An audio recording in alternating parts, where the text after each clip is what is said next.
Assalamualaikum warahmatullahi wabarakatuh. Perkenalkan, nama saya Nurhalisa, peserta PKK tahun 2022.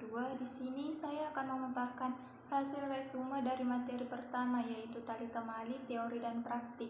Dengan penjelasan, tali adalah bendanya, kemudian simpul adalah hubungan antara tali dengan tali, dan ikatan adalah hubungan antara tali dengan bendanya.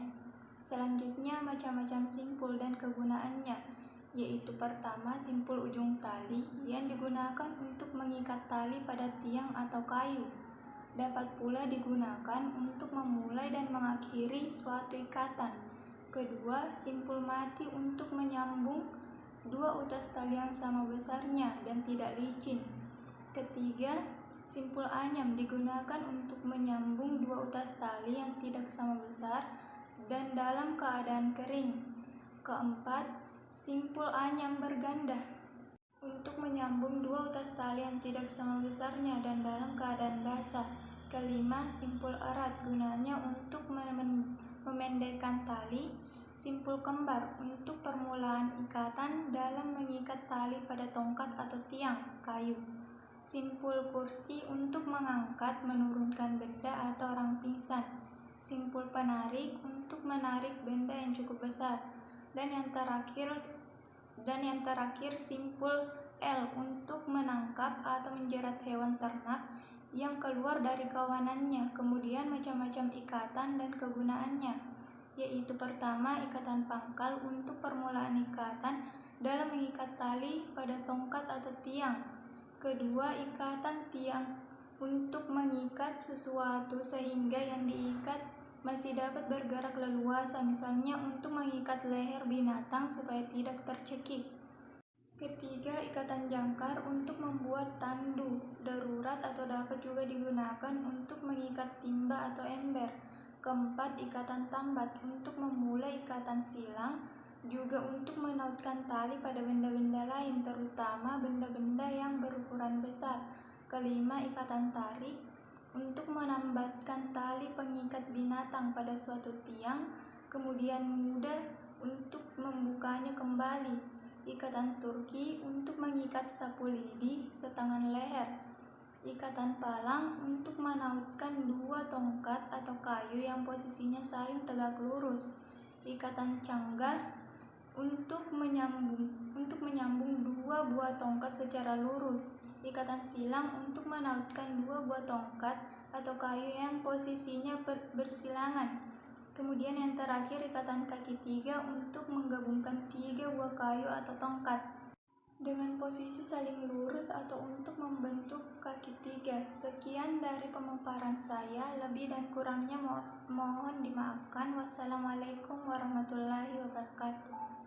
Assalamualaikum warahmatullahi wabarakatuh. Perkenalkan, nama saya Nurhalisa, peserta PKK tahun 2022. Di sini saya akan memaparkan hasil resume dari materi kedua, yaitu fundamental gerakan pramuka. Dengan penjelasan, terdapat pada Undang-Undang Nomor 12 Tahun 2010 Bab 1 Pasal 1 Ayat 1, gerakan pramuka adalah organisasi yang dibentuk oleh pramuka untuk menyelenggarakan pendidikan kepramukaan. Ayat 2, pramuka adalah warga yang aktif dalam pendidikan kepramukaan serta mengamalkan satya pramuka dan dharma pramuka. Ayat 3, pramuka adalah segala aspek yang berkaitan dengan pramuka. Pasal 4, pendidikan kepramukaan adalah proses pembentukan kepribadian, kecakapan hidup, dan akhlak mulia melalui penghayatan nilai-nilai kepramukaan. Adapun landasan ideal gerakan pramuka yaitu Undang-Undang Dasar Negara Republik Indonesia 1945, Undang-Undang Nomor 12 Tahun 2010 tentang Gerakan Pramuka, Keputusan Presiden RI Nomor 238 Tahun 1961 tentang Gerakan Pramuka, dan Keputusan Presiden RI Nomor 118 Tahun 1961 tentang penganugerahan Panji kepada Gerakan Pendidikan Kepanduan Praja Muda Karana. Selanjutnya, landasan operasional Gerakan Pramuka pada Bab 2 Pasal 2 Nomor 12 Tahun 2010 dengan asas Pancasila, Pasal 3, gerakan pramuka berfungsi sebagai wadah untuk mencapai tujuan pramuka melalui pendidikan dan pelatihan pramuka, pengembangan pramuka, pengabdian masyarakat dan orang tua, dan permainan yang berorientasi pada pendidikan. Dan yang terakhir, pada pasal 4, tujuan gerakan pramuka untuk membentuk karakter, keterampilan, dan kebangsaan. Sekian dari pemaparan saya, lebih dan kurangnya mohon dimaafkan. Wassalamualaikum warahmatullahi wabarakatuh. Assalamualaikum warahmatullahi wabarakatuh. Perkenalkan, nama saya Nur Hasilisa, peserta PKK tahun 2022. Di sini saya akan memaparkan hasil resume dari materi ketiga, yaitu sandi. Pertama, apa itu sandi? Sandi adalah suatu petunjuk, kode atau rahasia baik yang tertulis maupun tidak secara lisan atau tulisan dan secara langsung atau tidak langsung. Selanjutnya, macam-macam sandi, yaitu sandi kotak adalah sandi yang terdiri dari huruf-huruf yang disusun menjadi kode dalam sebuah kotak berbentuk menyilang dan vertikal horizontal yang terdiri dari 9 kotak. Sandi kotak 2 adalah suatu kode rahasia yang berfungsi untuk mewakili atau menggambarkan huruf-huruf alfabet tertentu. Sandi kotak 3 adalah sandi yang berbentuk berupa perpaduan antara kotak vertikal horizontal dan kotak yang berbentuk persegi 4 belah ketupat, yang setiap huruf alfabetnya menyebar. Sandi koordinat adalah sandi yang menggunakan dua buah kunci untuk menentukan koordinat huruf setelah dipertemukannya dua buah huruf kunci dalam satu titik. Sandi Napoleon adalah sandi pramuka yang diambil dari nama Napoleon Bonaparte, seorang kaisar di Prancis.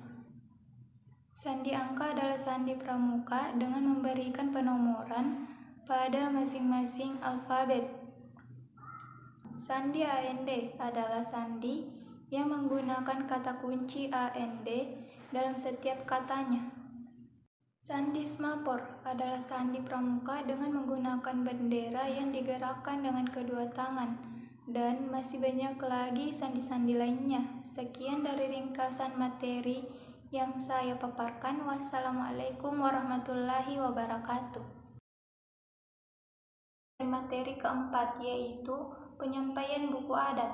Buku adat adalah suatu aturan yang mengatur tentang gerakan kepramukaan, yang di dalamnya terdapat 10 adat dan terdiri dari 38 pasal, yaitu adat 1, identitas racana, adat 2, peralihan status keanggotaan, adat 3, keanggotaan, adat 4, dewan racana, adat 5, musyawarah racana, sidang kehormatan, rapat kerja, dan referendum.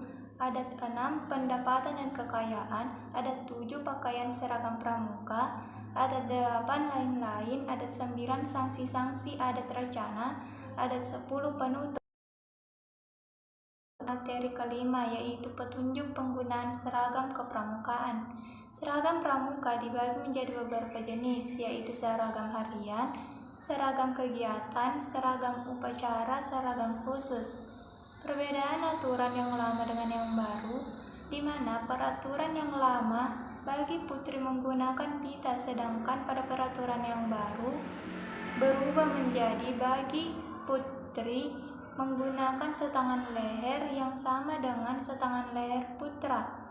Dalam pramuka memiliki beberapa tingkatan, yaitu siaga dengan kiasan masa mensiagakan rakyat, kiasan penggalang masa menggalang persatuan bangsa, kiasan penegak menegakkan NKRI 17 Agustus 1945, kiasan pandega menjaga pembangunan pasca kemerdekaan. Pakaian pramuka juga memiliki kiasan. Coklat muda pada baju pramuka berarti menyatu dengan warna matahari dan alam, sedangkan warna coklat tua pada celana dan rok pramuka berarti menyatu dengan tanah yang dipakai pahlawan Indonesia dulu sehingga tidak ditemukan oleh penjajah. Materi ke-6, yaitu problem solving keorganisasian. Problem solving adalah suatu proses mental dan intelektual di dalam menemukan masalah untuk memecahkannya berdasarkan data serta informasi akurat, sehingga mampu mendapatkan kesimpulan dengan cermat dan cepat. Contohnya, proses mendefinisikan masalah. Seseorang harus bisa membedakan terlebih dahulu mana gejala dan mana masalah sebenarnya. Masalah bisa dilewati dengan cara berdoa dan berusaha, dan masalah itu dilewati tidak dihindari. Materi ketujuh, yaitu keprotokoleran. Keprotokoleran adalah serangkaian kegiatan yang berkaitan dengan aturan dalam acara kenegaraan atau acara resmi. Tujuan keprotokoleran yaitu memberikan penghormatan kepada pejabat negara, pejabat pemerintahan, perwakilan negara asing, dan memberikan pedoman penyelenggaraan. Adapun landasan dan sumber hukum keprotokoleran yaitu Persetujuan Internasional Konvensi Wina 1815, 1951, dan 1963, Peraturan Perundangan Undang-Undang Nomor 9 Tahun 2010, Ruang lingkup keprotokoleran yaitu Pasal 4 Ayat 1 Undang-Undang Nomor 9 Tahun 2010. Pada saat menerima tamu dan sebagai tamu negara, posisi bendera Indonesia selalu di sebelah kanan karena sudah diatur dalam Undang-Undang Dasar bahwa posisinya di sebelah kanan. Materi ke-8 yaitu LKBB. LKBB merupakan singkatan dari latihan keterampilan baris berbaris. Baris berbaris adalah wujud latihan fisik guna menanamkan disiplin, patriotisme, tanggung jawab, serta membentuk sikap lahir dan batin yang diarahkan. Adapun manfaat LKBB yaitu menumbuhkan rasa disiplin, pelatihan baris berbaris, dan melatih solidaritas. Aba-aba dalam baris berbaris dibagi menjadi 3, yaitu aba-aba petunjuk, aba-aba peringatan, dan aba-aba pelaksanaan. Materi ke-9 yaitu SMAPOR. SMAPOR adalah metode untuk mengirim sinyal atau pesan yang menggunakan alat-alat sederhana seperti bendera, batang, atau tangan kosong sekalipun. SMAPOR bermanfaat sebagai salah satu cara untuk melakukan komunikasi jarak jauh. Pada awalnya, SMAPOR digunakan untuk menyampaikan pesan rahasia supaya tidak diketahui oleh musuh. Bendera SMAPOR memiliki bentuk persegi dengan ukuran 45 cm x 45 cm, sedangkan panjang tongkat untuk memasang bendera SMAPOR adalah 55 cm.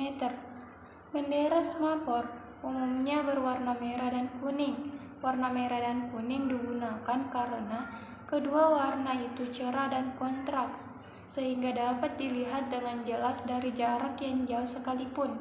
Itulah semua ringkasan materi saya. Wassalamualaikum warahmatullahi wabarakatuh.